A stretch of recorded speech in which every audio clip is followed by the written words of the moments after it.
On se retrouve pour un nouveau journal, mesdames et messieurs. Vous êtes sur Mondico Télévision et vous avez raison.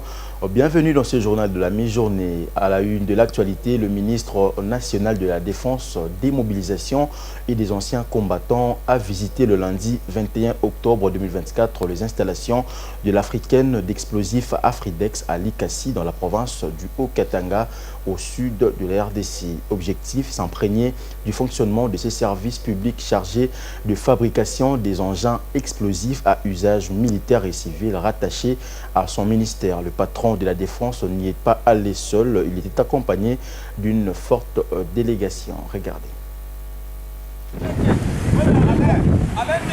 Accueilli par le directeur général de l'Afridex, le grand amiral Baudouin Liwanga, le ministre national de la Défense nationale, des Mobilisations et anciens combattants, Guy Mwadianvita, a eu d'abord droit aux honneurs militaires avant d'être installé dans la salle pour suivre les explications sur le fonctionnement de ces services publics rattachés à son ministère chargé de fabrication des explosifs à usage militaire et civil. Le directeur général d'Afridex, le grand amiral Baudouin Liwanga, qui a présenté son service, a jugé son bilan positif avant de solliciter l'accompagnement des autorités du pays. Aujourd'hui, il n'est plus question du développement d'Afridex, mais de notre engagement dans une autre phase de développement et de l'installation effective de l'industrie de défense en République démocratique du Congo, sous le pilotage de votre autorité.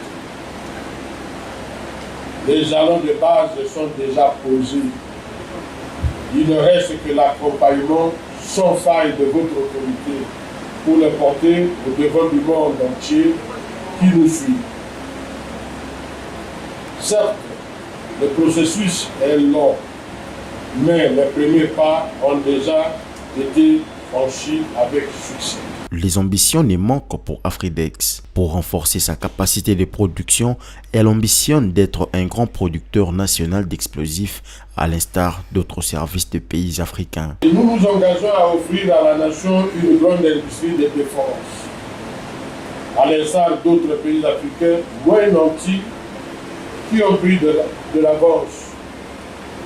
C'est ainsi que dans votre lettre du 11 octobre 2024, en réaction au rapport de la mission effectuée en Chine par le comité de suivi des projets majeurs d'Afridex sur la mise en place du complexe industriel de défense, votre Excellence nous a exhortés en ce terme.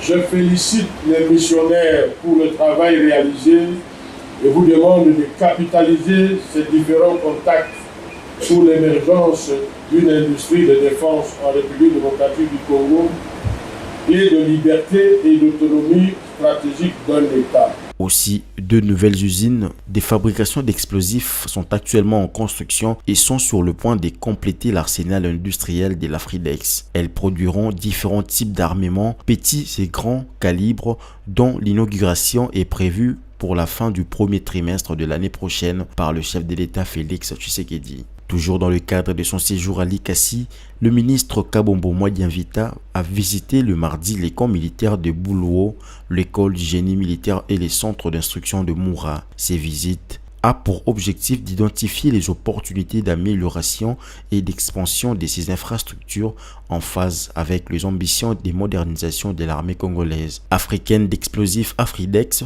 est une entité du ministère de la Défense créée pour la production d'explosifs à usage militaire et civil. Basée à Likasi, elle joue un rôle essentiel dans la défense nationale tout en soutenant les secteurs miniers et industriels. Le gouvernement congolais accorde une importance cruciale à la sécurisation des infrastructures stratégiques et l'autonomie militaire dans un contexte régional marqué par des défis sécuritaires croissants.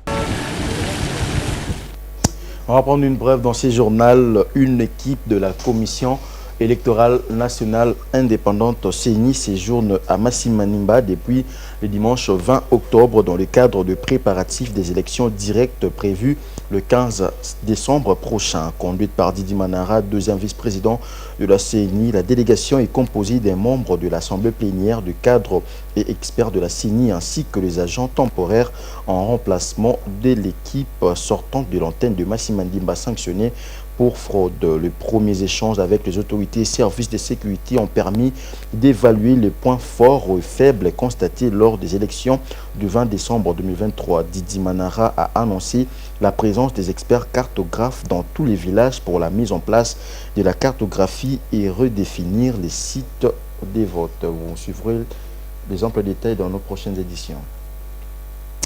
À la une également, le secrétaire permanent du Conseil supérieur de la magistrature de la République démocratique du Congo a échangé le lundi 21 octobre avec les coordonnateurs de la cellule d'appui et à l'ordonnateur national du Fonds de développement COFED en sigle sur la numérisation de la gestion de dossiers de tous les magistrats du pays. Cette rencontre a été organisée pour tirer profit de l'expérience avérée de la COFED dans les processus de digitalisation afin d'améliorer l'efficacité et la modernisation du CSM. Bijou Lemona nous en dit plus.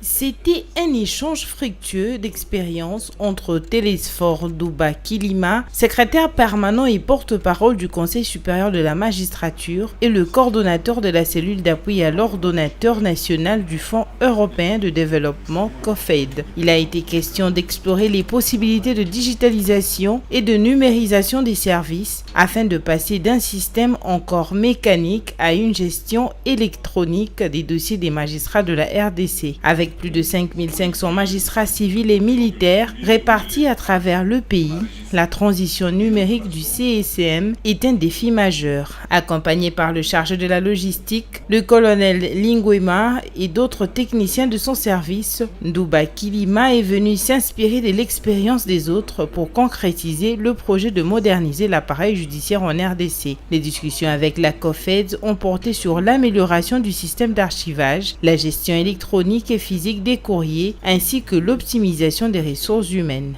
Le nombre de magistrats augmente. J'en ai trouvé 3000, moi je suis à 5500. Et bientôt on va nommer 2500.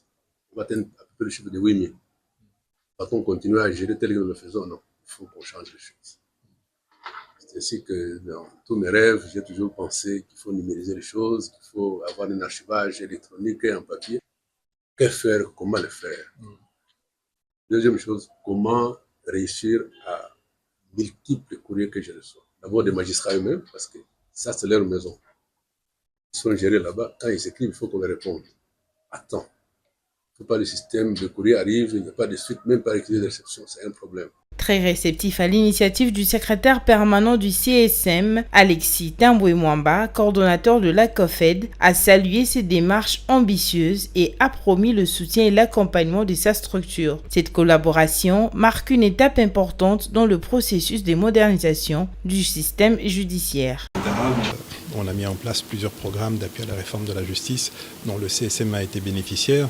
Donc ce sont des parties prenantes importantes et nous sommes toujours disponibles pour appuyer un service ou une institution de l'État et faire part effectivement de notre expérience. C'est ainsi que nous avons parlé des questions de dématérialisation effectivement du document, des questions de sauvegarde du document, de questions de pérennité effectivement du document physique et les différents aspects qu'il faut mettre en œuvre pour sauvegarder cela et assurer aussi aux plus hauts responsables du CSM et du secrétariat permanent d'avoir une gestion beaucoup plus suivie effectivement des différents dossiers et accroître ainsi l'efficacité. La rencontre a été suivie d'une visite des infrastructures techniques. La délégation du secrétariat permanent du Conseil supérieur de la magistrature a visité plusieurs espaces clés, à savoir la salle des serveurs, le scanner moderne, la salle de courrier et la salle d'archives physique. Dans ces dernières, environ 4000 classeurs sont organisés par secteur, facilitant ainsi une recherche rapide et efficace des dossiers. Cette visite et les échanges avec la COFED renforcent la volonté du secrétariat permanent du CSM d'adopter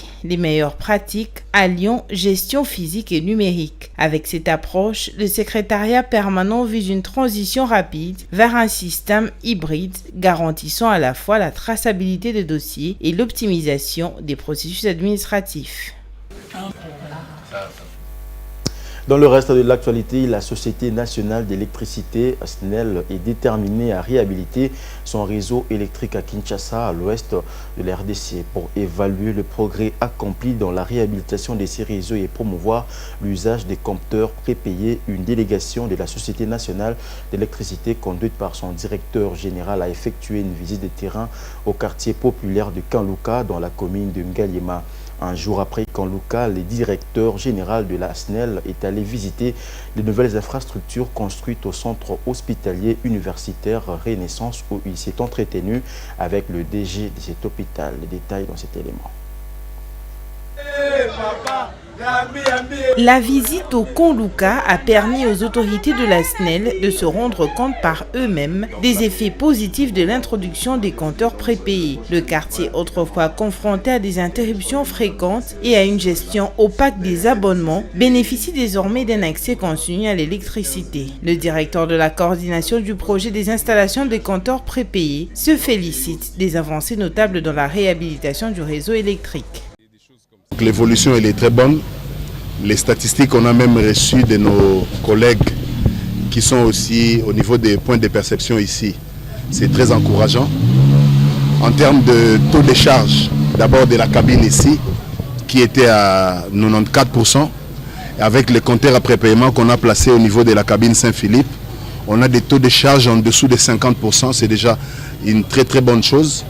Et même les recettes aussi, ça a dû augmenter.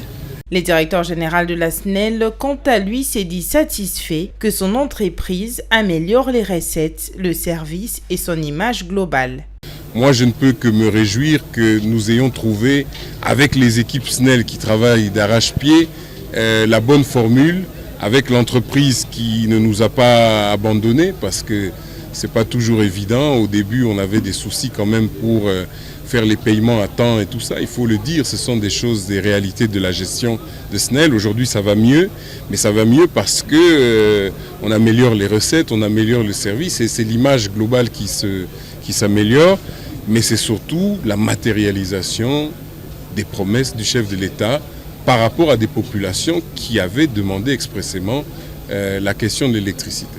Les habitants de ce quartier ont salué l'initiative, témoignant que le service s'est largement amélioré. Dans le même temps, la délégation de la SNEL s'est rendue à l'hôpital général de référence de Kinshasa, l'ex-Mamaemo. L'objectif de cette visite était de consolider le partenariat entre la Société nationale d'électricité et l'établissement hospitalier en pleine transition vers de nouveaux locaux en cours de réhabilitation. Cet hôpital qui se prépare à passer d'un ancien hôpital vers les nouveaux bâtiments.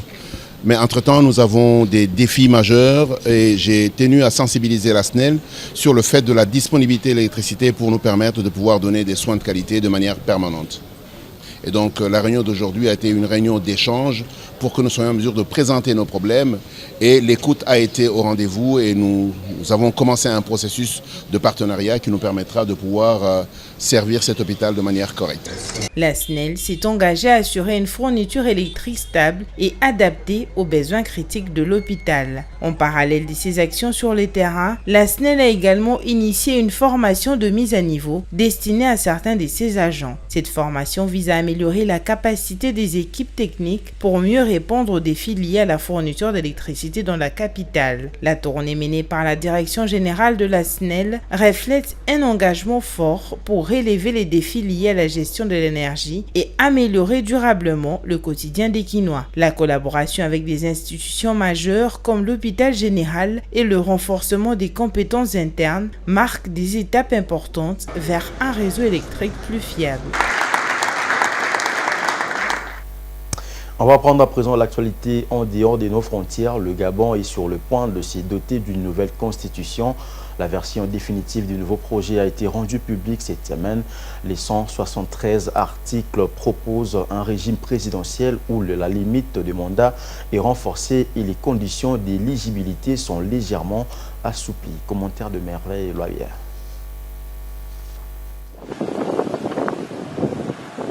Désormais, Un seul parent gabonais, le même ni gabonais, est nécessaire à tout candidat à la présidence contre les deux parents de la version précédente. Dans ces nouveaux textes, le conjoint et le descendant d'un président de la République ne peuvent se porter candidats à sa succession. Le régime présidentiel gabonais inclut également deux vice-présidents aux côtés du chef de l'État, détenteur du pouvoir exécutif, et le président peut dissoudre l'Assemblée. Les parlementaires peuvent mettre le président en accusation devant la Haute Cour de justice pour violation de son serment ou pour haute trahison. Les Gabonais s'exprimeront le 16 novembre prochain lors d'un référendum en vue d'adopter ou non cette nouvelle constitution qui tourne définitivement la page à la dynastie Bongo.